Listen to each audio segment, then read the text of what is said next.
yeah, I don't know, torque rating on it. All right, guys, we got the Powerhobby servo in. It's a high quality servo. It's rated a little stronger than the Emax, and it's definitely a lot faster. So let's get to the unboxing. All right, guys, I gotta admit, I was a little disappointed when I opened this box up. You'll see why.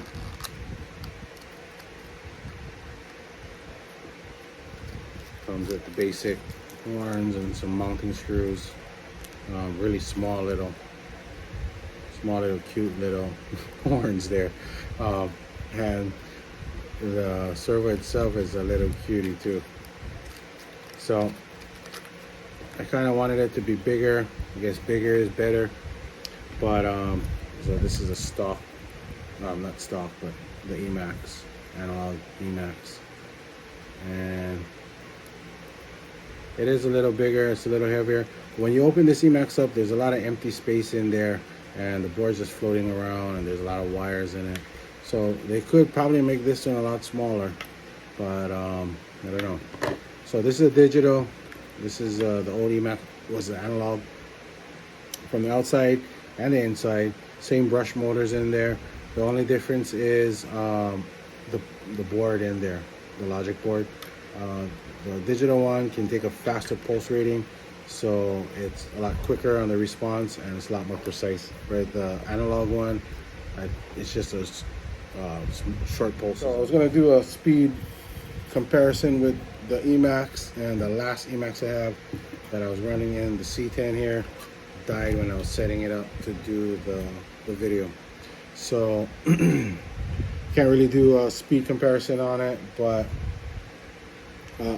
I can guarantee it's a lot faster than the analog Emaxes. I think it's a lot faster than the digital Emax too.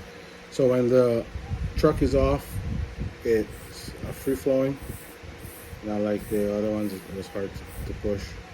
So since this one died, the Emax died in the C10, I figured I'll just go ahead and do a short quick install on it. It's really simple. It's a direct bolt on, no notching, no nothing. So it's really fast. Let me just get it on here real quick. 2 screws. The horn out. The horn is really small compared to the Emax one. And I kind of have my doubts on it, but the one that I've been using in the Broncos has been holding up, so I don't know. I'm still on the fence on this servo, so if it lasts 6 months, then I'll be happy with it. If it lasts longer than that, then I'll be ecstatic. So if you're using Trio upgraded steering arms, they are a little thicker than the stock ones. You're gonna have to mount it to the second hole down. So like in the previous video, the first hole is always the best, where the highest torque, easier on the brushes, on your brush motor in there. And then these ones are less torque, but a little bit more speed.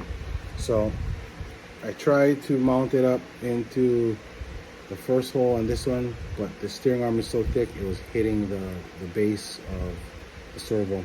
With the Emax, their plastic is so big and so thick that I could massage it down so it will fit. This one, the plastic's really thin, so I wouldn't suggest it. I'll just run it at the second hole. But on this C10, we're running the stock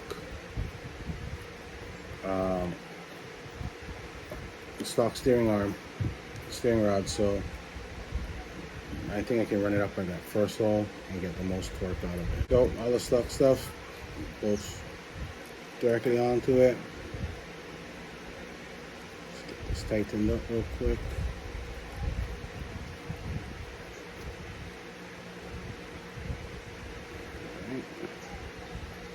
Stock steering rod on. Servo.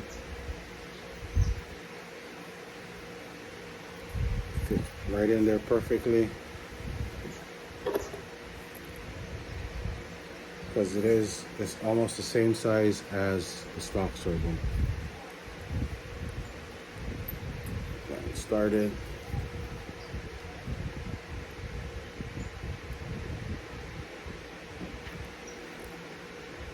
Second one started.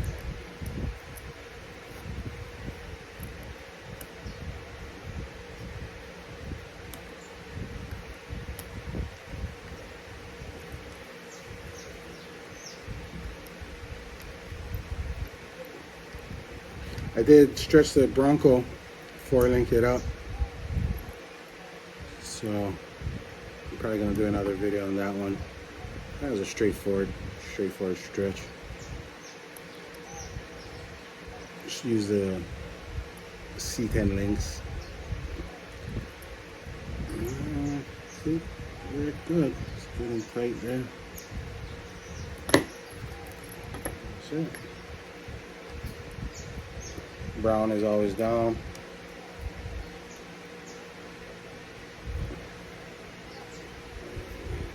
Hold on first.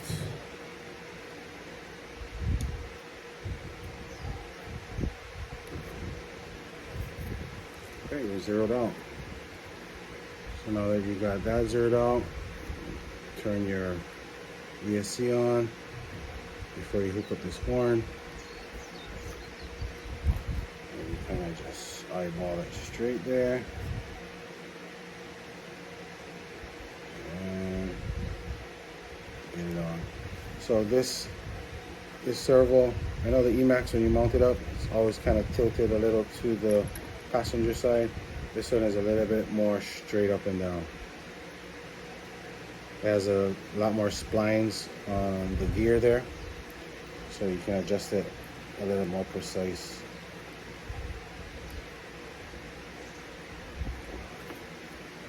So you just screw this horn right in to the servo there, and we're done. That was a quick install, quick switch out of the servo. Definitely a lot faster than the Emax. It's rated torque here, so I don't know. We'll get it out there and see. The rate is all the way up.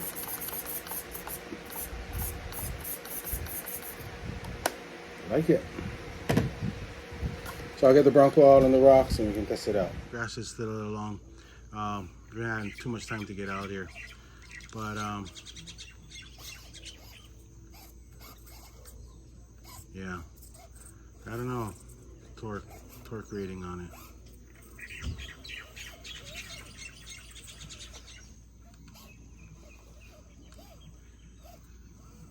So if you're gonna buy this servo, it is a lot faster than the Emax, but I think the Emax has it on the torque.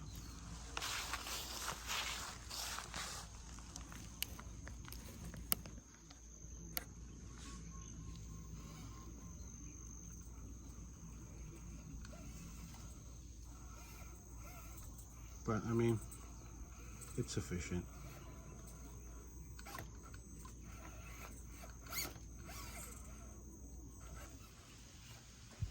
And if you notice, I did stretch the Bronco out before I linked the front. Probably gonna do another video on that one. It's a good free mod.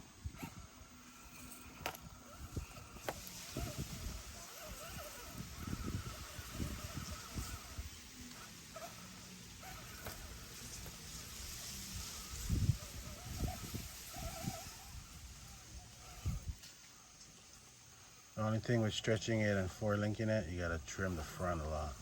I didn't think I was gonna like how it looked, but I don't know. It's kind of growing on me now. With the performance gain, I think I can live with it. It's one of the harder places on the course. I could not do this. Or we could not do it without the stretch. And the forelink still having a hard time. But at least it gets it up now.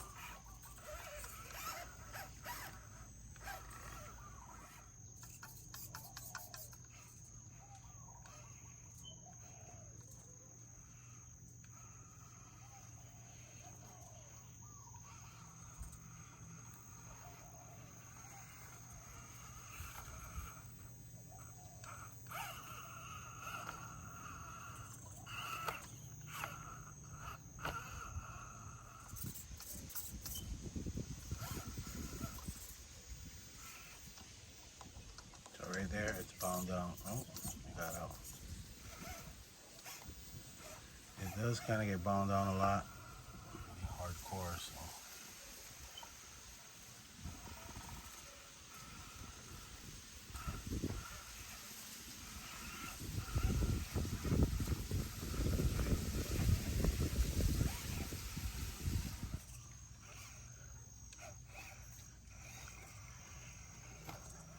Like I said, it's not the most powerful servo, but if it lasts,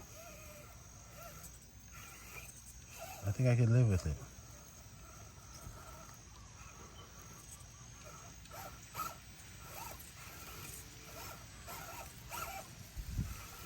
Let me try to get bounded up there. Yeah, well, that's pretty. I don't expect any servo to get out of that.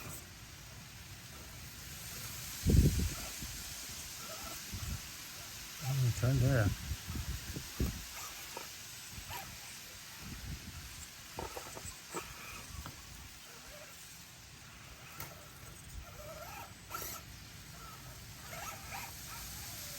Alright guys, so in conclusion, Powerhobby high quality servo 13Mg.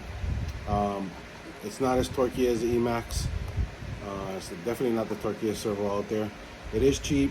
You can get a warranty on it. It's digital. It's a little noisy, not too bad though, but it's really fast. So I noticed with the Emax how slow the steering was. If you knew where you're gonna get bound up, you couldn't really avoid it. With this one, the steering is so fast that you can avoid most of the spots that you would get bound up in, if that makes sense.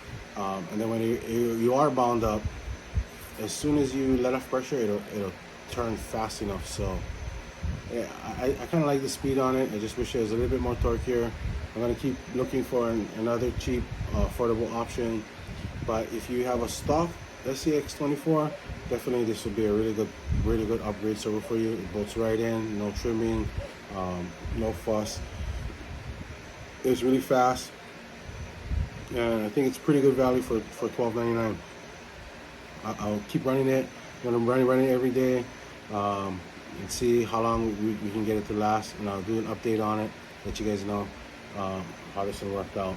I'm gonna be ordering a few other cheap servos that I found, and maybe even a Savex one, and trying to do a comparison and see which ones last longer.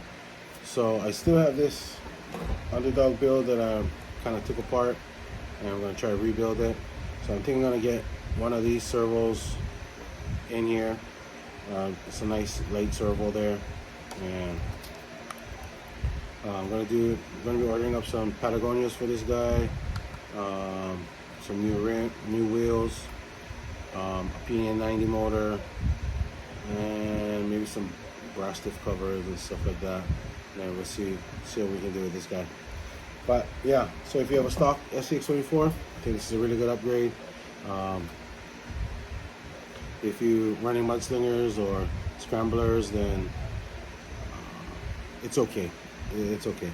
I'm gonna keep looking for another one, but 1 through 10, I'll give this guy maybe a 6. If you're going around stock and just for fun around the house, maybe even an 8. If you can give me a like and subscribe, that would be great. Thanks a lot.